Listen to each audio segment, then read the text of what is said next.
Muy buenas tardes a todos, muy buenas tardes a todas. Estamos en un nuevo encuentro de la Cátedra de Sociología.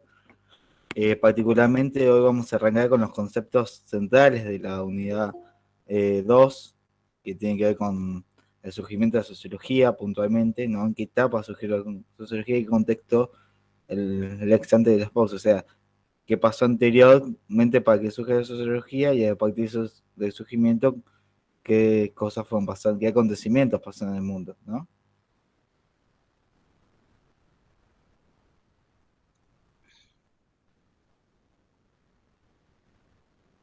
Antes, para eso lo voy a compartir en Power, vale, a compartir varios.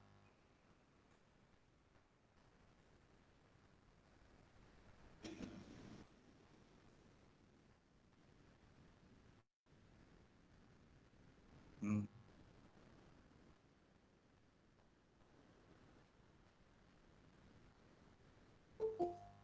¿Están viendo? Sí, se ve. Sí, Sí, se ve. profe. Sí, se ve. Perfecto. Bueno, nosotros habíamos visto en la unidad uno, esto es como un modo de repaso, habíamos visto en la unidad uno lo que es el análisis de la medida sociológica, el análisis crítico de la vida cotidiana, cómo se construyen las verdades en lo cotidiano. Vimos una introducción en la clase pasada del concepto de modernidad, posmodernidad, que lo vamos a profundizar cuando retomemos en la unidad 4, y cómo se da la construcción social de la subjetividad. Ahora vamos a empezar con una parte más histórica, ¿no? Vamos a hablar hoy puntualmente del mundo feudal y en qué momento surge la burguesía, ¿no? Como clase social. Y ustedes se pensarán cuál es la relación entre dos unidades. La relación parte de que cómo se construía un sujeto en ese mundo feudal y ese sujeto de derechos y cómo era concebido, ¿sí?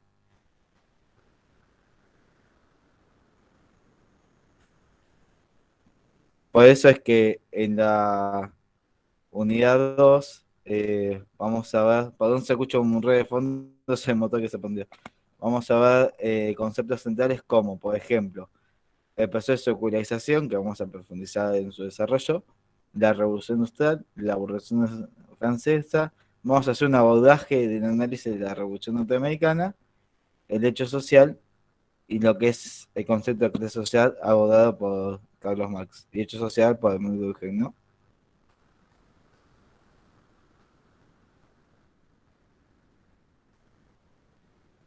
Bueno, pero hoy puntualmente vamos a hablar del capítulo 3 de la unidad 2, ¿sí? Vamos a ver lo que es el proceso de transición de feudalismo al capitalismo, que es ese proceso de secularización particularmente, que si ustedes escuchan el audio de la profesora habla de lo que es el constructo secular, y secular significa cambio, y cambio de siglo, cambio de época. Eh, Empieza el comercio de la ruta de la secularidad, Zorrilla, cuando lo puedan leer, después vamos a ajustar el texto para que se vea claro. Eh, Habla mucho de cómo era el comercio en esa época en el feudalismo. La fuente de reactivación económica, el comercial y la secularidad, estos son cuestiones que analizó puntualmente Zorrilla en base al mundo feudal, ¿no? Y el dinero como un síntoma medio de secularización y el arte como un síntoma de expresión humana, como la expresión cultural, la expresión de ideas, la demostración, por eso es que en la Revolución Francesa podemos ver también algo del iluminismo, de la ilustración, ¿no?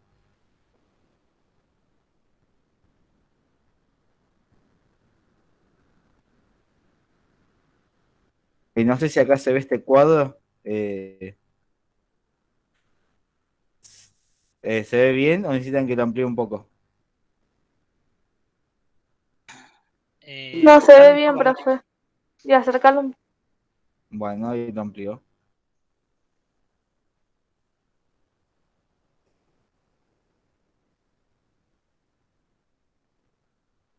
Ahí está, ahí se ve correcto. Bien. Bueno, nosotros vamos a ver lo que es la sociedad tradicional y la sociedad moderna, ¿no? Un cuadro como que se compara esos dos tipos de sociedades. Como la sociedad tradicional es la sociedad, vamos a ponerlo en sociedad feudal, y la sociedad moderna, la sociedad, podemos denominar capitalista, ¿no? Que el surgimiento del capitalismo lo vamos a ver bien ligado con las revoluciones, sobre todo con la revolución industrial. Eh, y para esto vamos a hacer distintos análisis, ¿no? El análisis económico en lo que es la organización social, el tipo de estatus, la estratificación social y el tipo de autoridad. Vemos acá, en cuanto a la economía, que habla de la revolución del trabajo tradicional. Nosotros vamos a ver que en el feudalismo había un sistema de gobierno y era la monarquía, ¿no?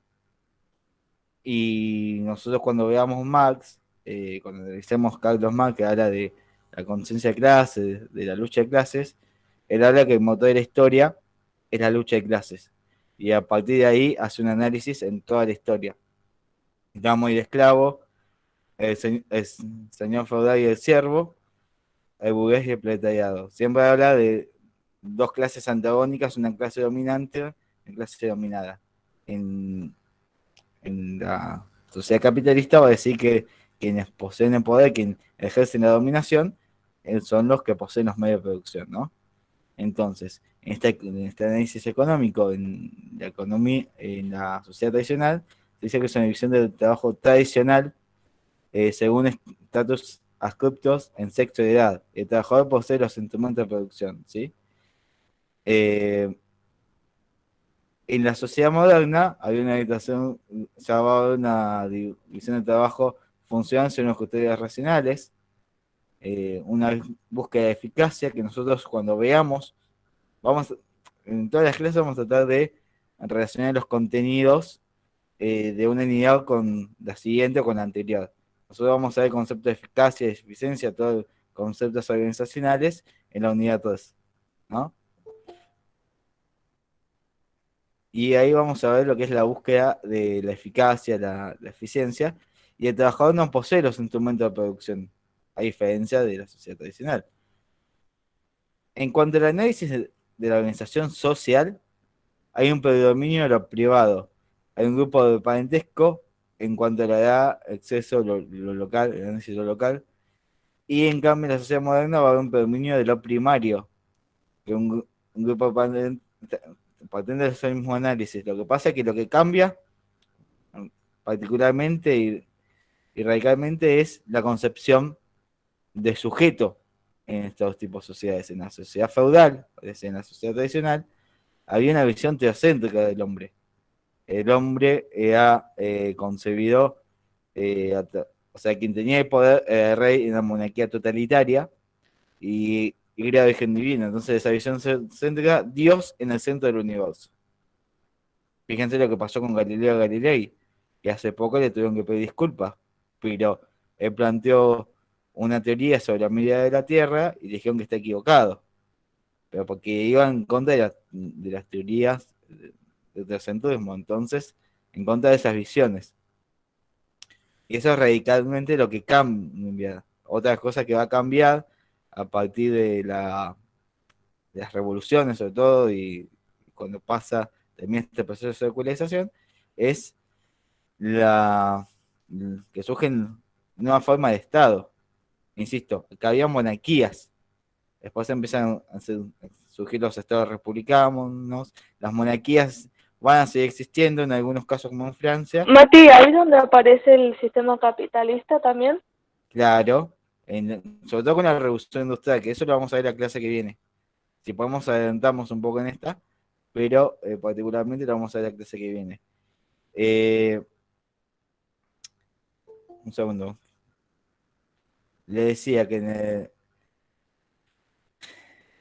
van a surgir nuevas formas de Estado, que las monarquías, como en Francia, van a pasar de ser totalitarias a monarquías parlamentarias o monarquías constitucionales, donde el poder ya no reside en el rey, reside en el parlamento, ¿sí? En los legisladores. Esos son los que van a tener los poderes.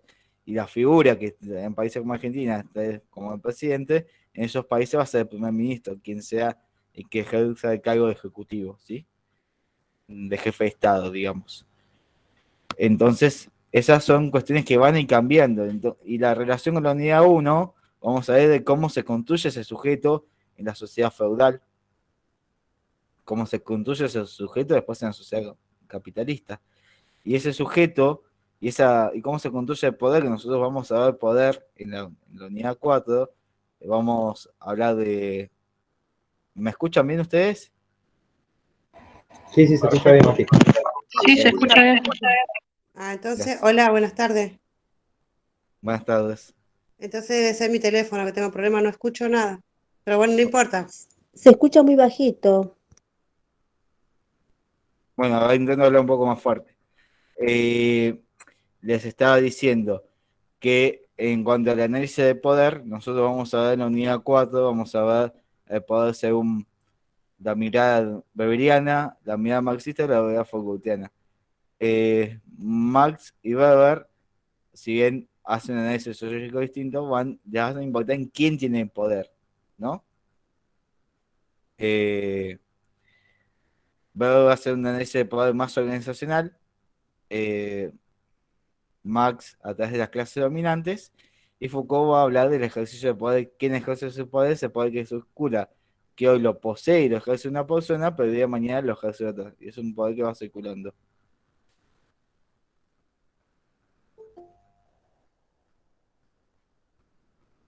A ver, Sabrina y Pleo. Sí, digamos, siempre la construcción, en todas las etapas de la historia, la construcción de la subjetividad se da a través de la socialización objetiva, que es a partir de que el sujeto nace. Tengamos eso como claro. Es cuando el sujeto nace, cuando la mujer, el hombre, cuando el ser humano nace, ahí la socialización objetiva que parte de un tiempo, una clase social y el lugar determinado donde nace. Y eso objetivamente te condiciona. Y objetivamente, exactamente, y objetivamente no es lo mismo pensar una realidad en la sociedad feudal, un sujeto que se conduce con pensamiento crítico en la sociedad feudal, alguien de la clase económicamente baja o de la clase trabajadora, que sería el siervo, no es lo mismo que empiece a pensar, bueno, yo necesito algo mejor cuando no sabía que podía haber algo mejor, porque era lo que tenía, era la realidad de lo que se encontraba. Entonces la construcción de ese sujeto también cambia. Entonces ahí va a tener otros agentes socializadores, podemos decir, y esos agentes socializadores van a hacer que van a transformar su mirada. Por eso es que a partir de las revoluciones cambia la sociedad. Y el pueblo va avanzando y diciendo, no, esto no es lo que quiero. Pero fue un proceso que llevan siglos. Entonces se construyó el sujeto de otra manera. Pero sí, claramente eso. No sé, ¿alguien iba a decir algo? Sí, este proceso de cambio creo que digamos, se fue gestando a través de las diferentes revoluciones, digamos, ¿no? En Ujú, las diferentes sí, partes del mundo. Ahí apareció la construcción de un sujeto diferente para la sociología, digamos. sí. Justamente la sociología, vamos a ver la clase que viene, que eh, surge por estos procesos. Hay un contexto, hay cambios drásticos que se están dando en el mundo, donde surgen las ciencias sociales y particularmente la sociología, y que bueno, que Comte, vamos a ver que es quien le pone nombre a esta ciencia, y hace un énfasis en un análisis teórico y metodológico, ¿no? Y parte del orden en progreso, primero establecer el orden en la sociedad para después tener un progreso. Eso es lo que planteaba Comte, que lo vamos a profundizar igualmente en la clase que viene. Pero lo que está bueno es ir yendo y viniendo para que ustedes puedan relacionar conceptos teniendo en cuenta que también es clarificarle la idea que ustedes tengan si ustedes ya, por ejemplo, Gonzalo, que vos expusiste hace 2 clases más o menos la idea que tenían con tu grupo de hacer trabajo, que te vaya clarificando por dónde ir, o si, bueno, quizás esto no me cierra, por eso trato de ir yendo y viniendo. Después, en cuanto a la estratificación social, estaba la aristocracia en la sociedad tradicional, las clases inferiores y las clases estáticas. Y en la sociedad moderna vamos a tener la burguesía, proletarios de industria de comercio, profesionales, obreros industriales, clases abiertas, la movilidad social y la igualdad de oportunidades. Ya empieza a ver este concepto de igualdad de oportunidades, ¿no? Pero eso ya a partir del capitalismo. No es que sea un defensor del capitalismo, pero sino que nosotros vamos a ver en la clase que viene que no es que la pobreza no existía antes del capitalismo, pero sí se visualiza a partir del capitalismo. ¿Por qué? Porque antes vos no sabías que eras pobre o que estás en un nivel de pobreza porque no te tenías que ir a preocupar por satisfacer tus necesidades básicas elementales. A partir de que surge el obrero y tienen que ir a la fábrica, satisfacer las necesidades de su familia, si llega a fin de mes y que cada vez la alcanza menos, ahí empieza a surgir el concepto de pobreza, ¿no? Que es el sector que no puede satisfacer sus necesidades básicas elementales. Entonces también empieza a surgir la necesidad de una igualdad de oportunidades. Exactamente, la igualdad se observa mucho más. Yo lo que les voy a pedir, que no tengan miedo de participar y de hablar, y si se equivocan, equivóquense, estamos para eso. Profe, una consulta. Sí, No, bueno, nuestro grupo, digamos, que vamos a empezar a encaminar es el de trabajo que no iba a ser violencia de género. ujú. ¿Sí o sí lo tenemos que relacionar con las 4 unidades o podemos relacionarlo con una o dos? Mirá, nosotros la clase que viene no creo, pero en 2 clases vamos a ver el concepto de anomia. La anomia tiene que ver con la falta de normas. Y Sí. lo que pueden relacionar es justamente quienes ejercen la violencia no están acatando las normas que sancionan a quien ejerce la violencia, ¿se entiende? Sí, porque igual más que nada, bueno, tendría que hay como digamos, como una construcción de subjetividad que tiene que ver con la socialización primaria y secundaria, Sí, que totalmente. parte, digamos, más que nada parte de esa base, digamos, del entorno familiar y, bueno, del entorno, digamos, de que se rodea la persona, ¿no? Claro. Sí, por eso te digo, quizás se le dificulta a tu equipo relacionarlo con el surgimiento de la sociología y con el feudalismo. Pero sí, te recomendamos que lo relacionen con el concepto de anomia. Anomia, listo. Profe, ¿puede repetir el concepto anomia, por favor? Lo vamos a profundizar, yo lo explico ahora si quieren, pero igualmente lo vamos a ver en 2 clases. Lo vamos a dedicar una clase exclusivamente a lo que es el concepto de hecho social y el concepto de clase social, de a Durkheim y a Marx, que es en 2 semanas. Pero anomia tiene que ver lo que dice Durkheim, que es la falta de normas. Esa sociedad que no cumple con las normas y está anómica. Por ejemplo, si ustedes elegían la pandemia, podrían decir que el sujeto anómico es quien no respeta las disposiciones presidenciales, locales o provinciales. O hay otros ejemplos, ¿eh? Digo, depende el caso que ustedes, el tema que ustedes elijan para el trabajo, van a poder relacionarlo o no con la anomia.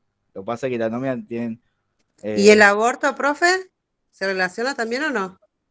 Sí, ahora está despenalizado en la ley sobre el aborto, entonces, si se sigue haciendo clandestino, quien lo haga clandestino es un sujeto anómico, ¿se entiende? Ah, buenísimo, gracias. Naturalmente, la mayoría de los temas se pueden relacionar con la anomia.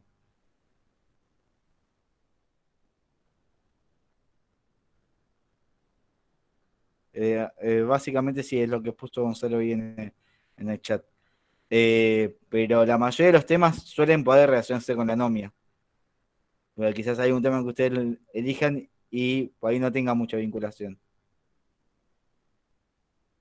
Después, también en cuanto a la estratificación social, disminuyen los propietarios de la industria y de comercio, aumentan los dirigentes de empresas, y al aumentar los dirigentes de empresas, empieza a surgir un fenómeno, que empieza a surgir los sindicatos, ¿sí? Empiezan a surgir nuevas organizaciones sociales también. Y disminuyen también las clases rurales. Nosotros vamos a ver que uno de los temas centrales en la revolución industrial es la preparación de la miseria, y hay una centralización en la ciudad, porque hay una migración masiva del campo a la ciudad. Entonces, por eso es que disminuyen las clases rurales.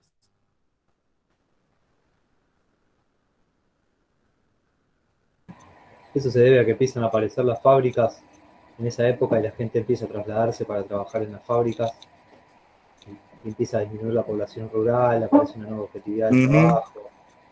Exactamente. Sí, sí. Eso ya es más llegando a Weber, a esa época, ¿no? Sí, en realidad eso se da después de la Revolución Industrial. Weber lo que va a hacer un análisis sobre todo del, ¿cómo explicar? Desde el punto de vista organizacional, él habla mucho del Estado. Por eso es que se considera como el padre de la burocracia, porque le puso el nombre a la burocracia, básicamente. Después, en los tipos de autoridad de control, va a ser una autoridad tradicional con formas carismáticas basadas en la costumbre, el Estado moderno, el Estado racional y burócrata en la sociedad. Porque hay algo que no les expliqué. Nosotros vamos a ver acá, hay un segundo. Vamos a ver que en la sociedad moderna se divide en dos partes. En la parte de liberal y en la parte de transformaciones recientes. Bueno. En cuanto a la parte liberal, vamos a tener un estado de análisis liberal, un estado moderno y un estado racional, un estado burócrata, ¿no? En cuanto al tipo de autoridad y control. Y en cuanto a las transformaciones recientes, vamos a tener una sociedad modificada y aparecen las formas carismáticas, aparecen nuevos carismas en cuanto al ejercicio de la autoridad, el ejercicio del control, ¿sí?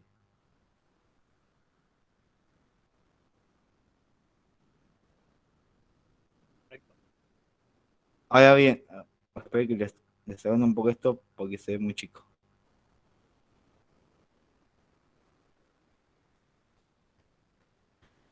Bueno, ahora bien, nosotros vamos a tener en el capítulo 3, que es el mundo feudal y el surgimiento de la burguesía, perdón, es el comercio en la ruta de la secularidad, ¿no? Uno de las aristas que decía que analiza Zorrilla, que habla de las grandes civilizaciones conformadas variedad de feudalismo, en los que nobles, militares y sacerdotes construyeron la cúspide de una estratificación social.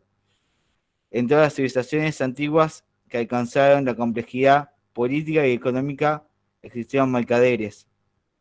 El poder político central era débil, un poder político central muy debilitado y era taxativamente independiente de la iglesia.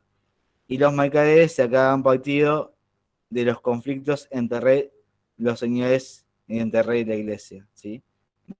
Entonces es un análisis de cómo era el mercado. Tenemos en cuenta que ahí el sistema económico era a través del mercantilismo y estaba lo que se conocía, que acá en Argentina retomó de alguna manera en el 2002, el trueque, ¿no? Que era la forma de cambio y la forma de comercio. Por eso es que decimos que con el capitalismo surge el concepto de la concepción de pobreza, o sea, la noción de pobreza, lo que antes no conocían. Entonces, vuelvo a insistir en lo mismo. Antes se daba en el capitalismo, en el feudalismo, perdón, se daba una tríada de poder que estaba centrado en el rey, el noble o el señor feudal y en la iglesia. Y ahí estaba el centro del poder, ¿sí?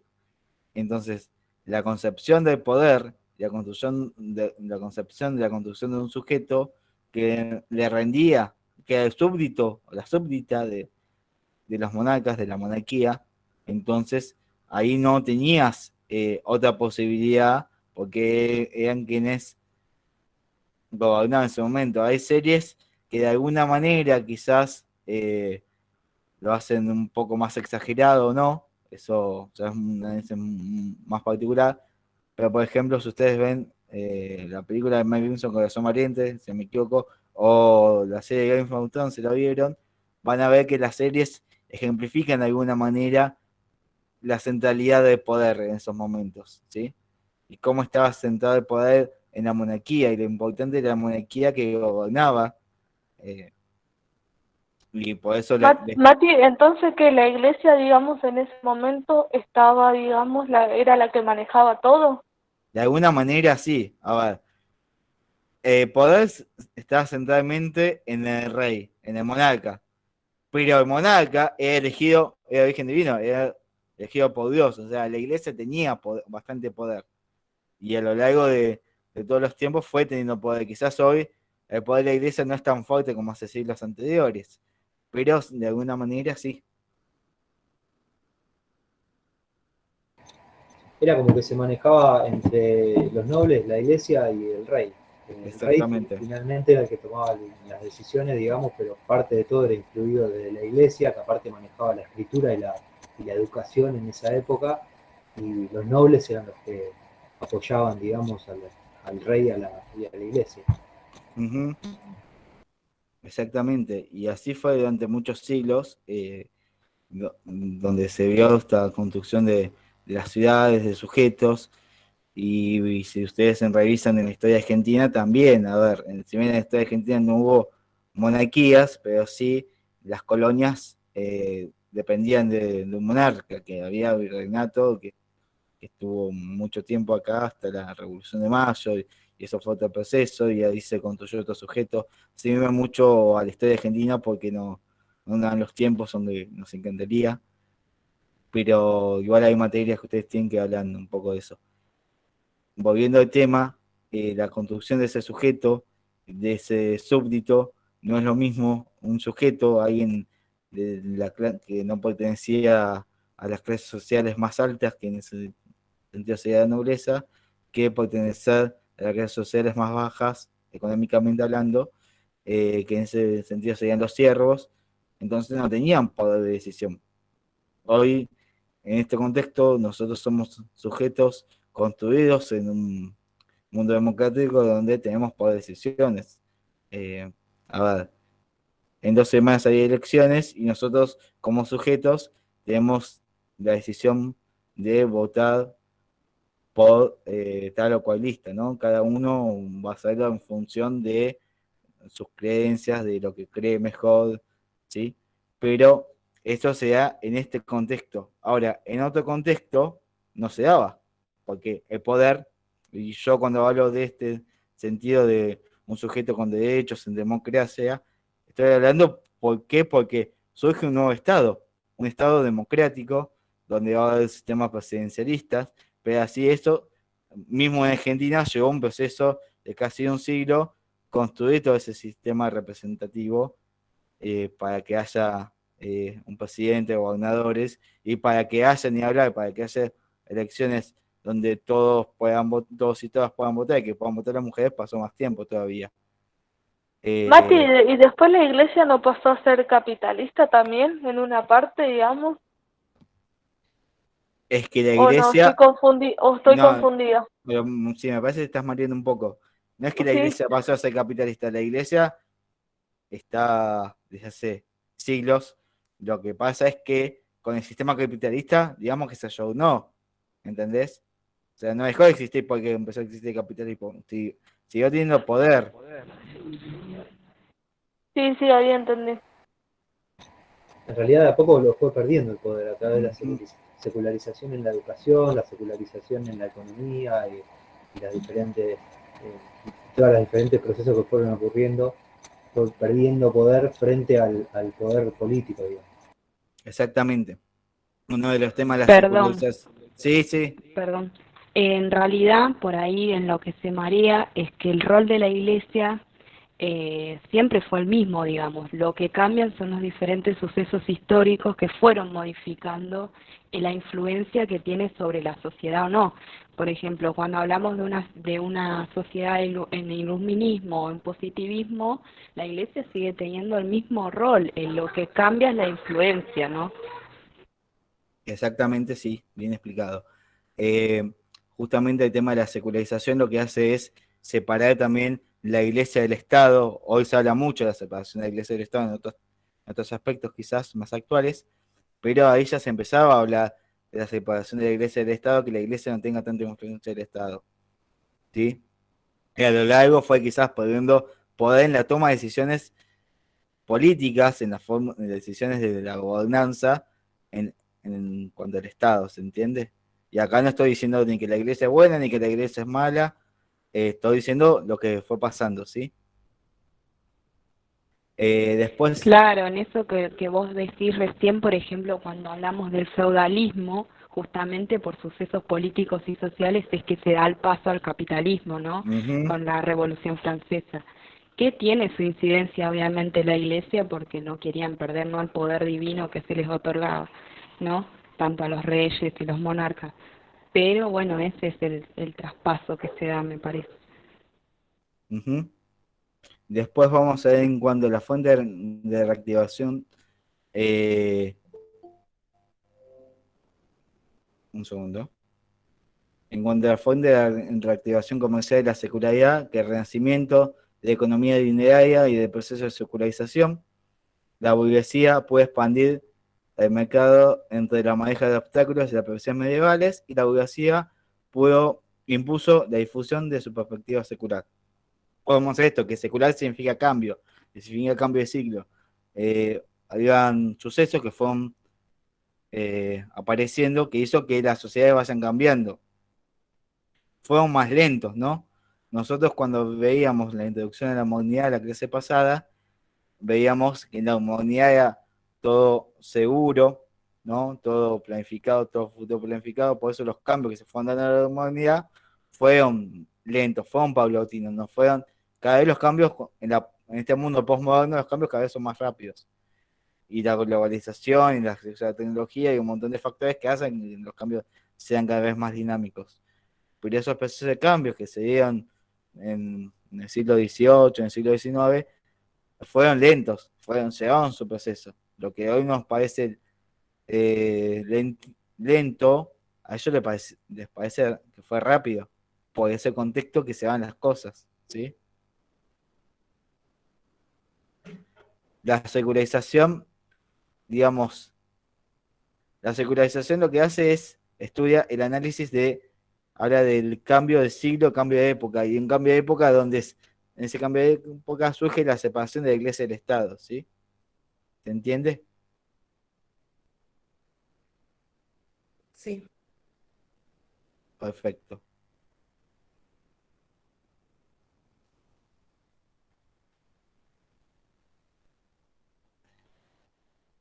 Ujú.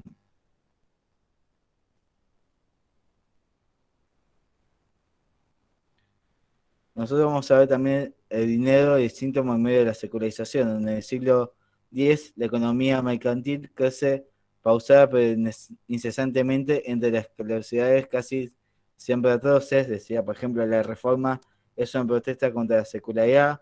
La reforma puede interpretarse como una manifestación del liberalismo. El dinero no reemplaza los otros criterios que emplean en la acción social. La economía dineraria y la existencia de un mercado expansivo y que es un mercado tradicionalmente conservador. A ver, nosotros lo que tenemos que entender es sacar el limpio de acá es que en la burguesía, cuando surge la burguesía, en la caída del feudalismo, en estos contextos se va cambiando la sociedad de maneras más lentas, de manera más progresiva, ¿sí? Y nosotros esto lo vamos a poder ejemplificar mejor en la clase que viene, cuando veamos la revolución industrial, la revolución francesa, hagamos una introducción y una breve síntesis de la revolución norteamericana. ¿Y por qué estudiamos también la norteamericana? Y básicamente porque también, por ejemplo, nuestra constitución nacional está basada en la constitución francesa y la constitución norteamericana que impuso Hamilton, ¿no? Entonces, y hablas puntualmente de las nuevas formas de Estado y cómo se construye el Estado en esa nueva sociedad y cómo se construyen las sociedades, ¿sí? Sí, también puede ser que el tema del comercio y todo lo que fue mercantil, digamos, haya influido muchísimo en esto para darse cuenta cuáles eran las necesidades que tenían ciertas sociedades y cuál era la abundancia que tenían otras. Por ahí estas rutas de mercadeo hicieron visibles esas diferencias, sobre todo en Europa, que empezaron a haber materiales que venían de otros lados, en donde, qué sé yo, por ejemplo, la seda en China o en el Oriente, que en Europa no existía, y empezaron a ver el faltante o las necesidades de lo que ellos consideraban, y ahí es como que se abrió un poco más la concepción de esa necesidad, esa falta, esa necesidad de sustentar algo que no tenían. Ujú, tal cual. Eh, y siguiendo con tu análisis, esa necesidad de algo, esas necesidades surgen a través de los cambios que se van produciendo en la sociedad, insisto, digo, en ese momento habían cambios que hoy nos parecen lentísimos. ¿Pero por qué? Porque nosotros vivimos en un mundo posmoderno y esos cambios en la sociedad cada vez se fueron dando de una manera un poco más aceitada, más lenta, hasta que surge la posmodernidad. Ahí empiezan los cambios más dinámicos. La clase pasada nosotros, comentaba que nosotros en la unidad 4 vamos a hablar de las generaciones, ¿no? La generación X, la generación Baby Boomer, que es la anterior de la X, la generación Y y la generación Z. Las dos primeras generaciones que mencioné tienen una conducta quizás más de pensamiento futuro, más planificada, se toman las cosas con más pausa, ¿sí? Pero vivían en un mundo moderno, digamos, con las características de la modernidad. No por algo las generaciones, los millennials, que es la generación Y, o los nativos digitales, que es la generación Z, tienen una conducta más dinámica porque justamente esas generaciones surgen con la llegada de la globalización en ese mundo postmoderno. Por eso es que digo, estos cambios que fueron lentos en la sociedad, hoy nos parece, o sea, a nosotros nos parecen lentos, pero fueron los cambios que se llevan en ese momento y que cada vez los cambios van a ser más rápidos. Los cambios que, por ejemplo, ¿quién pensaba hace 2 años o hace un año y medio cuando empezó la pandemia que íbamos a estar dando en enero o febrero de 2020 que íbamos a estar dando clases virtuales, incluso cuando empezó la pandemia, que iba a durar tanto la virtualidad y que iba a durar tanto? Al principio pensábamos que iba a ser algo que duraba 15 días, después un mes, después nos dimos cuenta que iba medio año, después se fue extendiendo, y así no solamente acá en Argentina, sino en el mundo. Entonces, y es algo que a nosotros nos parece re lento. Ahora, una pandemia que haya pasado hace 2 siglos atrás, y quizás que esté un año y medio o dos en pandemia, no pasa nada, porque es otro dinamismo, es otra dinámica. ¿Se entiende? Sí, sí, los cambios, la modernidad líquida, todo mucho más rápido. Exactamente, exactamente. Y bueno, y en cuanto al arte, es la multitud de productos que genera la economía de intercambio. El arte plástico patentiza este hecho mediante su evolución técnica y estética, y es el enriquecimiento de la plástica porque releva lo natural, debe ser relevado. La plástica es el itinerario que traduce el avance de la circularidad y ese descubrimiento del retrato y el autorretrato y su extensa práctica fueron apenas un indicio de una oleada de individualismo, ¿sí? Nosotros en esta clase todo lo que estamos viendo tiene que ver con cuando surge la burguesía en ese mundo feudal, ¿no? Y cuáles eran las características de ese feudalismo. Ese feudalismo que tenía poder centralizado en el rey. Insisto con esto porque es importante que ustedes lo tengan en claro y puedan identificar. A ver, cómo, si yo les hablo desde el punto de vista de Foucault, cómo se ejercía el poder y quién tenía el poder en ese sistema y cómo cambian las relaciones de poder a partir de el quiebre dado en las revoluciones industriales, sobre todo la Revolución Francesa, ¿no? Que es la más social. Sí, Diana. Mati, una consulta. ¿Cuándo surge la burguesía? Que esa parte no la entendí. La burguesía justamente surge, el burgués va surgiendo con la llegada, con la finalización del feudalismo. ¿Se entiende? Porque el burgués, Marx va a denominar al burgués como el que posee los medios de producción. ¿Se entiende? Sí, Sí, es sí, el ser entendí. humano capitalizado, digamos. Es a Ujú, partir de que aparezca el capitalismo, los que tenían el ujú. poder generado por el comercio, las fábricas, o los que tenían bienes, los que tenían tierras, venían siendo la clase burguesa, digamos. Exacto. Sí, sí.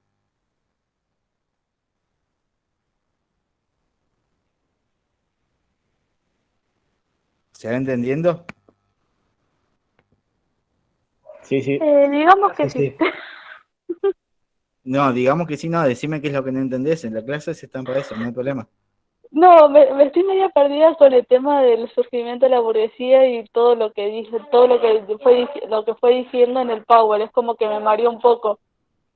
Ahora, vos, te hago una consulta. ¿Vos pudiste escuchar el audio de la profesora? No, porque yo estoy ahora en el trabajo. Bueno, yo Y lo que estoy te con... invito lo que te invito es que puedas escuchar el audio de la profesora, que es mucho más clara que yo, y puedas, a partir de la escucha del audio de ella, de ahí o te pueden surgir más dudas o te puedes clarificar, ¿sí? Bueno, bueno, Eh, bueno. Después, por ejemplo, ustedes tienen una guía de preguntas orientativas, que no son obligatorias, ¿no?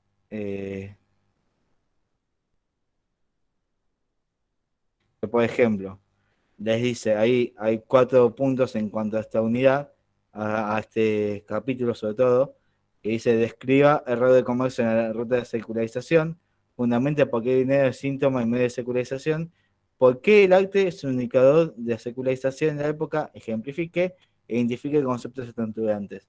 Ustedes, si el día de mañana realizan esta actividad, que insisto, no es obligatoria, y sobre todo la identificación de conceptos estructurantes tiene que ver en la estructura económica, en la estructura social, en la estructura política, ¿no? En ese sentido, estructurar los conceptos abundados en el capítulo, van a poder esclarecer mejor los conceptos. Yo me voy a fijar si ya para mañana puedo subsanar el tema del texto que estaba revisando, si se había cortado, no sé bien qué pasó. Así ya lo tienen a disposición lo más prontamente posible, pero cuando lo puedan leer van a ver y se pueden estructurar los conceptos de esa manera y les va a quedar mucho más claro. Nosotros en las clases lo que hacemos es tratar de bajar los conceptos a la realidad, para que ustedes puedan entender, y sabemos que Zorrilla es un autor más complejo que otros que vamos a ir viendo en la materia, ¿sí?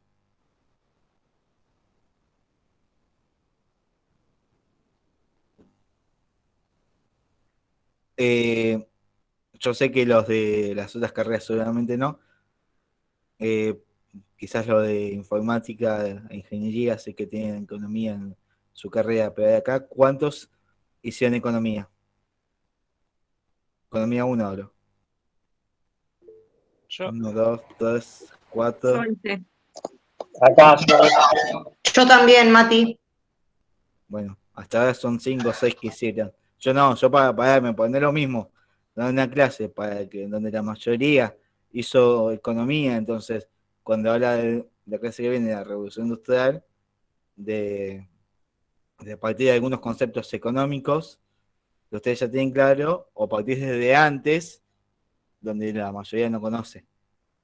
Y, y son, por ejemplo, nosotros vamos a ver la clase que viene, que la concepción que tiene Adam Smith con el surge del capitalismo eh, es una visión del hombre productor de las riquezas, pero no es que tenía claro, no es que tenía la misma visión que Marx, porque Marx sabe que tiene claro que el hombre es productor de la riqueza y hace un análisis diciendo, bueno, pero cuando habla de la plusvalía, cuando veamos que Marx habla de la plusvalía, habla justamente de ese plus que no se le paga al trabajador. Él reconoce a Smith que el trabajador es quien genera las riquezas, pero no es que hace un análisis en defensa del trabajador, ¿se entiende? En cambio, después surge la teoría de la fisiocracia, que habla de que el trabajo, la riqueza del trabajo entra en la tierra. Son dos teorías contrapuestas. ¿Sí? Pero por eso quería saber, para la clase que cuando veamos la clase que viene, saber en cuándo tengo que profundizar en esos conceptos, ¿sí? claro, eso lo vimos en Economía 1. Claro, sí, lo sé. Pero quería saber cuántos lo vieron para saber en cuánto profundizar. Mati, bueno, yo soy de la carrera de enfermería. Yo lo más Sí, que nada, lo de plusvalía, todo eso lo vi en filosofía. Y también me suena relacionarlo con la materia de antropología y salud. es Que ahí que también vimos cómo se construye el otro, es como que me da de relacionarlo con eso. está bien, porque, a ver, sociología, antropología, filosofía son materias del ámbito de las ciencias sociales. Entonces va a haber conceptos que se van a relacionar, pero son de distintos enfoques, ¿sí?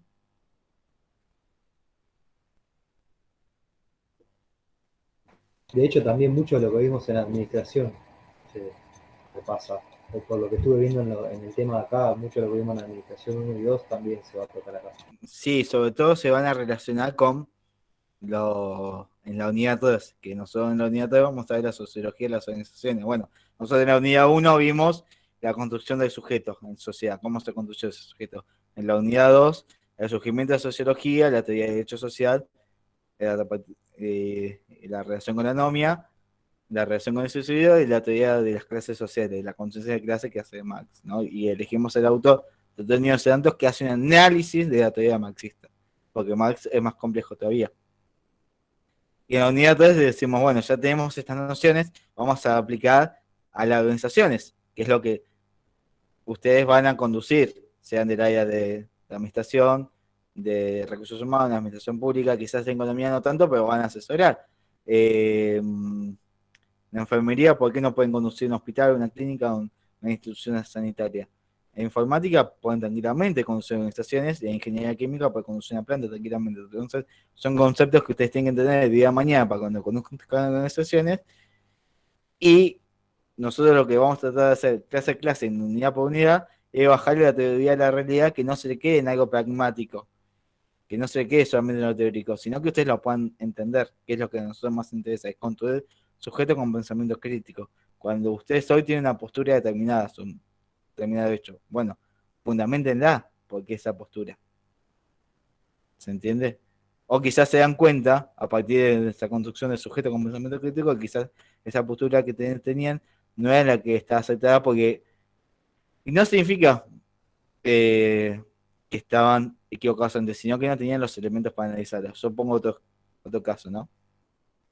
No, y con acá no apología, con el ejemplo que voy a poner, no es una apología de nada, sino que y tampoco voy a juzgar que hubiese distinto, sino que pongo un caso particular mío, para que entiendan. Yo antes tenía una visión, hace más de 10 años tenía una visión particular con respecto al aborto. Y hoy tengo otra, totalmente opuesta. No sé si totalmente opuesta, pero distinta.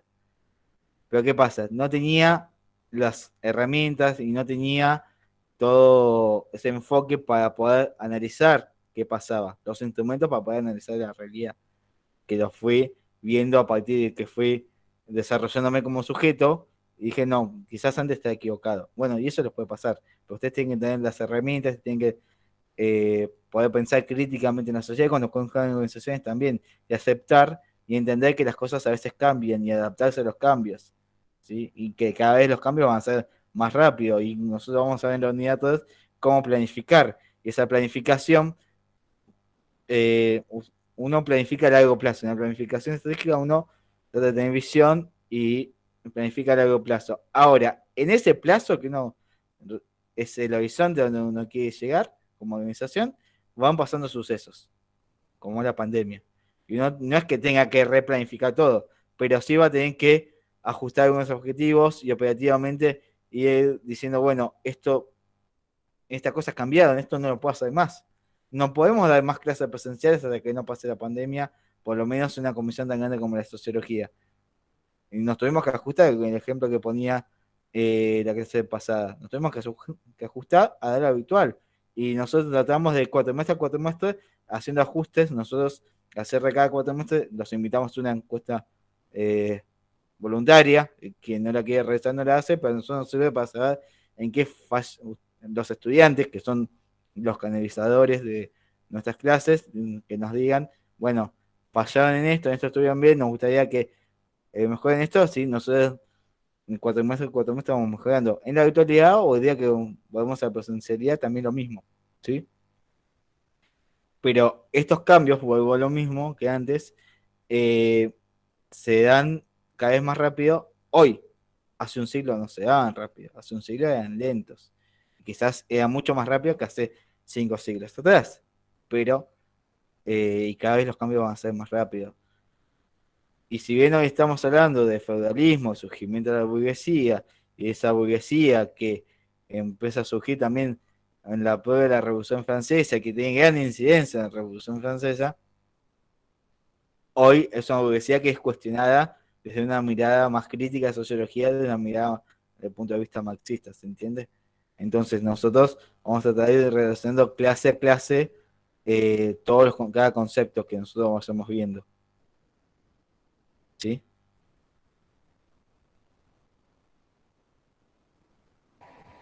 Sí, de hecho, creo que parte del análisis que estoy tratando de hacer mentalmente, todavía no llevé nada al papel sobre el trabajo, sobre el tema del trabajo, es tratar de entender si esto es cambio que puede llegar a ocurrir o no, o un proceso de cambio, o más bien es algo que llegó para quedarse. Y después de analizar bastante, creo que todos estos cambios que surgieron así volátilmente en la educación y en tantos otros aspectos, en el trabajo, Ujú. en la vida cotidiana que surgieron con la pandemia, nosotros los vemos como un estado, como si fuera que estamos en un estado de pausa hasta que todo vuelva a la normalidad, pero yo creo que estamos presenciando, aunque todavía no lo entendimos, una revolución.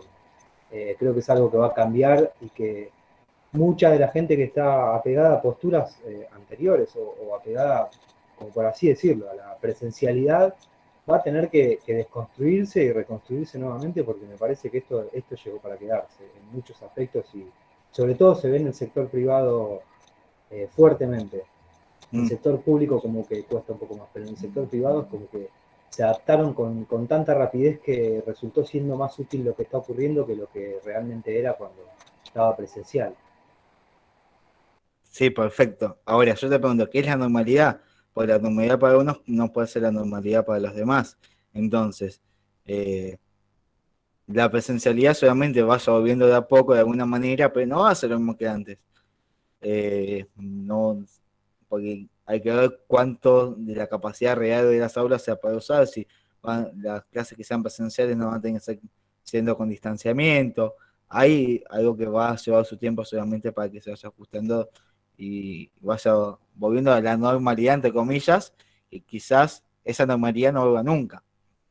Pero quizás para sujetos que son categorizados de la generación X desean volver a esa normalidad porque lo que para ellos durante toda su vida fue la normalidad y es difícil desconstruirse a esa edad. Quizás cuando nosotros lleguemos a los 60, 70 años, quizás por nuestras generaciones, la generación en que nos construimos, nos sea más fácil adaptarnos a los cambios, más allá de que seamos grandes, pero ya vivimos en una sociedad de contacto en cambio, entonces nos vamos a adaptar más rápido a los cambios, o quizás no, pero eso va a depender de cada sujeto y la construcción de cada sujeto en particular, y ese sujeto que se construye en sociedad. Y ese sujeto que se construye en sociedad está implicado, o va a estar implicado toda su vida, del tiempo, del lugar y de la clase social a la que pertenezca, ¿sí? Matías, te hago una consulta. Sí. Vos estabas mencionando la generación X que es la que más le va a costar los cambios. ¿No fue la generación X la que más cambios tuvo en lo largo del tiempo? La generación X es la que empezó en los 90, finales de los 80, finales de los 70 80. y 80. 78. No, ahí tenés una equivocación, Manuel. Es anterior. La que es más Yo finalizando tenía los 80, finalizando los sí, 80, inicio de los 90 es la generación Y. los hijos de la generación X. Exactamente. Está bien. Igual Sí. yo creo lo mismo que Manuel, ¿eh? Creo, yo soy de la generación X, tengo 36 años, nací en el 84. Yo creo que fue los que más cambios surgimos. Yo te puedo hablar desde, no sé, de la música, desde el cassette, del CD, el Claro, por eso. minidisc, el MP3 y tantas A eso cosas a no. las que tuve que Sí, adaptarme y a las que sí, pero sigo teniendo que adaptar. estás más cerca del surgimiento de la generación Y que de la generación X. Es como estás en la etapa de finalización justamente de la generación X. No, pero igual Matías, Pero más a allá de... ver, igual va casos particulares, por ejemplo, mi hijo tiene 60 años y es un tipo que se adapta a los cambios rapidísimo. Hay gente de la edad de él que no se adapta y hay gente de 40 años que no se adapta. Hay casos particulares, a ver, y ahí te doy la palabra, Manuel. No, está bien. Yo me crié con mis abuelas, la más joven me lleva 60 años, por lo cual, si bien yo dentro de poco cumplo 30 años, eh, hay unas características de mi forma de ser, de todo a largo plazo, de pensar en futuro planificable y todo. Si bien también tengo esas cosas de las 11 que quiero que todo sea allá en algunas cosas, y en esas cosas son más generación Y o generación Z, pero hay otras características de mi forma de ser, de mi construcción de sujeto, que es más parecida a la generación X. Entonces, también hay que entender que lo que se habla es a modo general, generalizando, y que va a haber casos excepcionales. Hay gente que quizás por la edad debería estar situada en la generación X y es más generación Y o viceversa, ¿se entiende? Claro, yo me refería más, no adaptación, sino que me refería a que la generación X fue la que más vio los cambios, como decía Gonzalo. La generación X nació sin celular, nació sin... Bueno, en ese sentido sí, pero vos pensás en una persona que nació sin un celular, que finalizando los 90 tuvo un celular que era con tapita, que después pasó el Nokia, que hoy están los memes que hablan del adulto, y que después los celulares cada vez fueron modernizándose más, y hay gente como mi viejo que se adaptó facilísimo, que no tiene problemas, pero conozco a otra gente de esa edad que le cuesta, y quizás son más jóvenes No, y les cuesta muchísimo. Va a depender de la construcción de cada sujeto también, las particularidades, ¿sí? Hay siempre, en todas reglas suele haber excepciones. ¿Se entiende? A mi viejo le pasa igual, Mati, ¿no? No se adapta a la tecnología y tiene el celular ese uno viejo y todo el mundo le dice que se compre uno con WhatsApp, pero no hay caso. ¿Ves? Y quizás tu viejo y mi viejo sean contemporáneos o tienen la misma edad o más o menos. Por Y eso el hay mío tiene casos, 53, por 54. eso, son casos antagónicos y mi viejo es más grande, pero por eso te digo, la generación X tiene un comportamiento más como el papá de Brian, ¿sí? Pero no significa que no haya excepciones, ¿se entiende? Sí, claro, claro. También está definido por el contexto, el lugar donde vive y demás. Ujú. Gente que por ahí vive en sectores más suburbanos y hablas de un teléfono celular y hasta el día de hoy quizás no lo usan. No lo creen necesario. Una televisión LED, qué sé yo, LED, me quedé en los 90. Pero una televisión 4K, qué sé yo, Tipo no lo grande, necesito. Tipo grande. De a poco se está quemando, Gonzalo. Una televisión de 21, blanco y negro. Sí. Las Telefunken, cada vez más viejo, ¿no? No, bueno, un poco de humor siempre viene bien. Pero bueno, la idea es que, si bien, para que tampoco piensan que nos fuimos tanto de tema, este paralelismo que fueron haciendo los chicos, que fueron preguntando, para que vean cómo se va vinculando todo, cómo estos cambios en las generaciones cada vez son más rápidos, y va a venir, nosotros cuando veamos en generaciones le vamos a subir un video particular, que le hace una entrevista de un especialista que habla sobre las generaciones. Ya nació, ya está por nacer la nueva generación, que se va a adaptar muchísimo más rápido a los cambios. Yo tengo mi sobrino que tiene 10 años y maneja el celular muchísimo mejor que yo.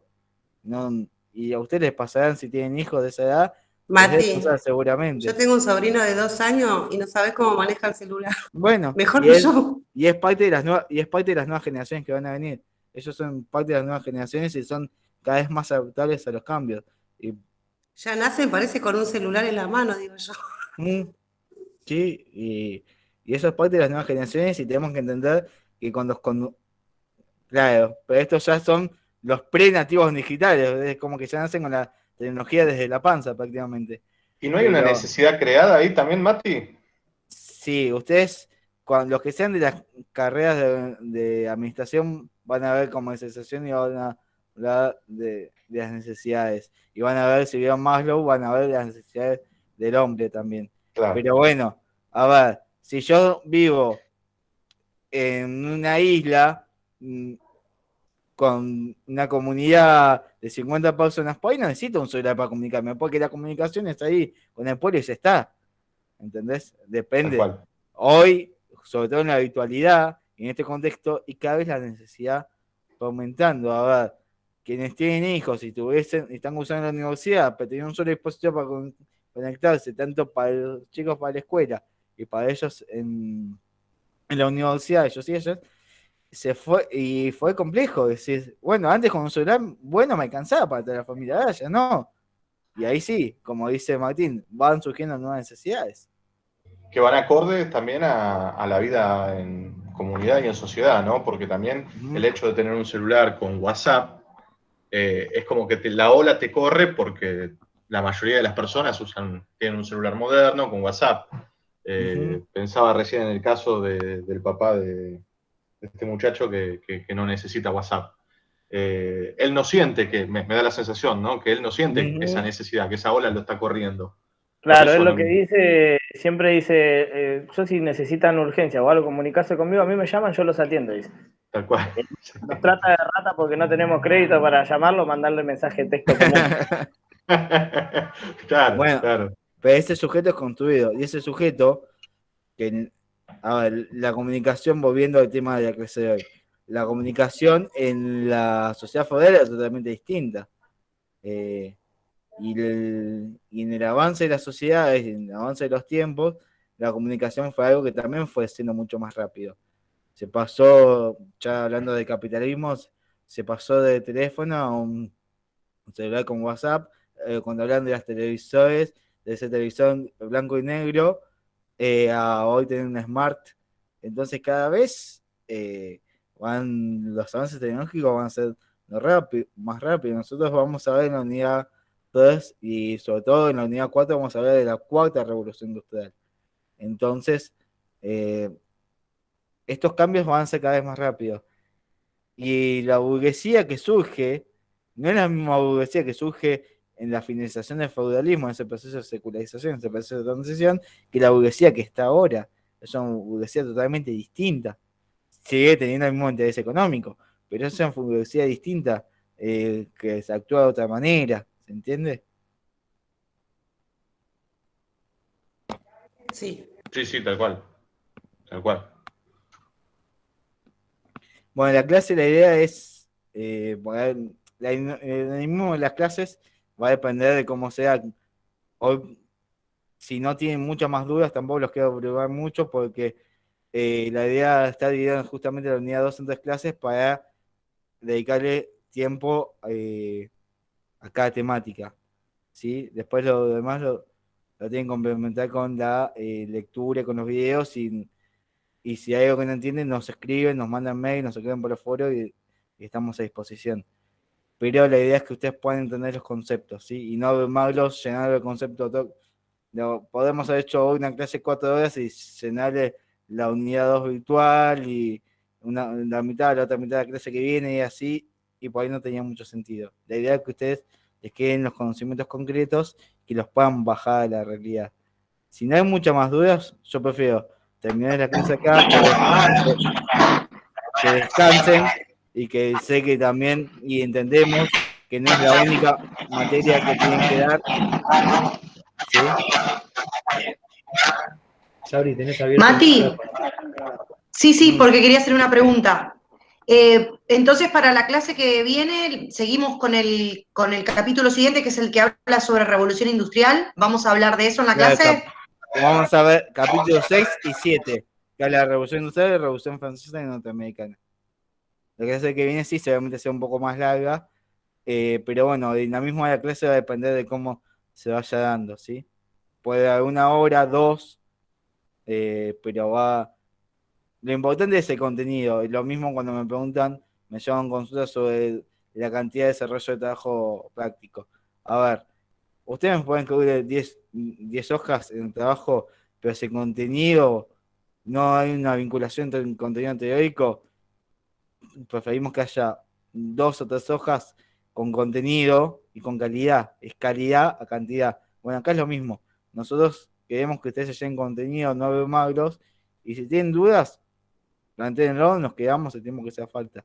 Si no tienen dudas, lo despejamos y descansan y sabemos que no es lo mismo, y en esta comparación con la virtualidad de la presencialidad, no es lo mismo 2 horas en la presencialidad que son más dinámicos, que se busca otra forma de participación, que nosotros, por ejemplo, en la presencialidad, las primeras 2 horas hacíamos teóricas, las segundas 2 horas le hacíamos más de ejercicios prácticos, más dinámicos, que hoy no puedo pasar les hacíamos a más grupos, ¿no? Y después que debatan y después que expongan la conclusión que hacían y íbamos trabajando así. En la virtualidad hoy es más complejo, pero además la vista cansa más hacia la computadora que hacia en la presencialidad. Entonces, la idea es no abrumarlos, sino que se vayan con el contenido necesario.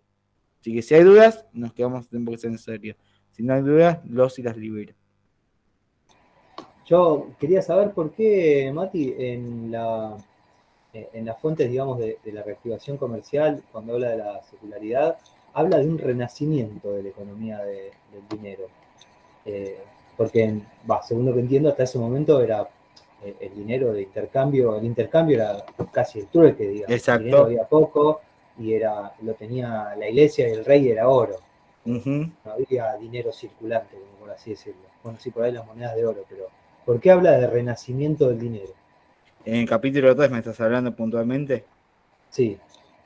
Y yo lo que entiendo, y esto es un autocomplejo, insisto, Zorrilla, que habla justamente que es más que renacimiento, yo tomaría como, bueno, la sociedad va avanzando y se ve otra forma, como vos decías que bien ejemplificaste que la moneda de cambio es justamente el cambio de trueque. Y hay un renacimiento de la concepción de dinero porque va a surgir un nuevo sistema, un sistema dinerario que va a ser el capitalismo, ¿sí? No sé si respondo a tu pregunta. Sí, sí, Perdón, en ese caso que vos decís, en el Renacimiento, es más o menos en el siglo XVI que se da, y es justamente por la expansión del capitalismo, porque surge una economía política en cuanto se centra en cuestiones de circulación y producción de las nuevas mercancías. la globalización de la economía, digamos, la expansión de los mercaderes en las colonias y todo eso. Claro, nomás que en ese momento no se habla de globalización, que es un concepto mucho más contemporáneo. Digo para que no está mal usar ese término de globalización en algún aspecto, pero es un concepto más contemporáneo que la globalización incide más en la comunicación más rápida entre los mundos, o sea, entre los continentes, entre los países, que algo que antes llegaba, una información que llegaba 2 meses después, hoy llega en 5 minutos. ¿Sí? Por eso digo, no confunda el tema de globalización en ese contexto. Sí, sí. Y cuando decías hace un rato, la burguesía impulsó la difusión de su perspectiva secular. Digamos, hablar de la secularización, por un lado habla de la secularización de la separación de los poderes y la burguesía que impone su punto de vista o su perspectiva secular se refiere pura y exclusivamente al desarrollo del comercio, digamos. Al desarrollo de comercio y que la burguesía partía de la incidencia de la necesidad de un cambio social y económico también, ¿sí? Porque la burguesía surge como una nueva clase social, que antes no estaba considerada, ¿sí? Antes estaban los nobles, los siervos, ¿sí? Y dentro de la nueva clase social de los nobles estaba también, nobles feudal, ¿no? Estaba también la iglesia y la monarquía que pertenecían, digamos, a una misma clase social que eran los más pudientes, los que más dinero tenían, ¿sí? Buenísimo. Para la clase que viene tendríamos que tener leído todo la unidad 2, digamos. No todas, porque después, cuando termina el capítulo 6 y capítulo 7, empieza el hecho social y el concepto de conciencia de clases de Carlos Marx. Eso, si quieren leerla toda, léanla, no hay problema. Lo importante es si pueden avanzar con el capítulo 6 y capítulo 7, buenísimo, genial. Sabemos que tienen otras materias, que también trabajan, que tienen otras responsabilidades, que varios son padres y madres de familia, o sea, sabemos que hoy ser estudiante universitario implica otra realidad, y más en estos contextos, ¿no? Que cada vez son más cambiantes. Entonces, en la medida de lo posible, sería importante que puedan avanzar con la lectura, sobre todo el capítulo 6 y capítulo 7. ¿Sí? Entonces, solo, profe, hasta el capítulo 7. Sí, hoy vimos el capítulo 3, la clase que viene vamos a ver el capítulo 6 y el capítulo 7 de Zorrilla. Y ya en 2 semanas vamos a ver lo que es hecho social y conciencia de clases. Gracias. No, por favor.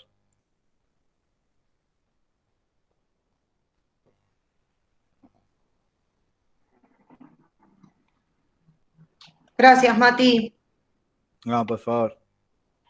Mati, muchas gracias. Hasta la semana que viene. La semana que viene. Un abrazo. Chao, Camila, Mati, vos que te... gracias. Chau a todos. No, nada. Chao. Chao, profe, nos Camila, vemos. sí, un segundo. Camila, vos tuviste recién. ¿Pudiste avanzar con la lectura?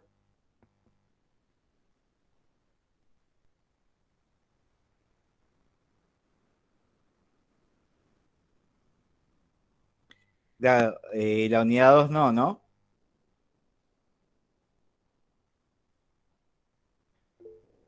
Ok, bueno, porque bueno, nosotros con la clase de hoy ya estamos terminando, pero si vos tenés dudas o si necesitas y continúa y retomar algunos conceptos particulares, lo hacemos. Si no, más tarde vamos a estar subiendo la clase de hoy y la ves y después nos consultás como vos prefieras.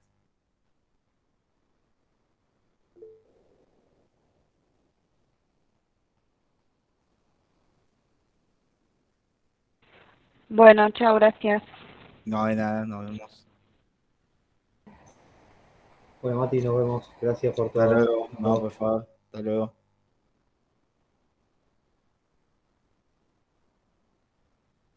Chao, Mati, gracias. Chau, chau.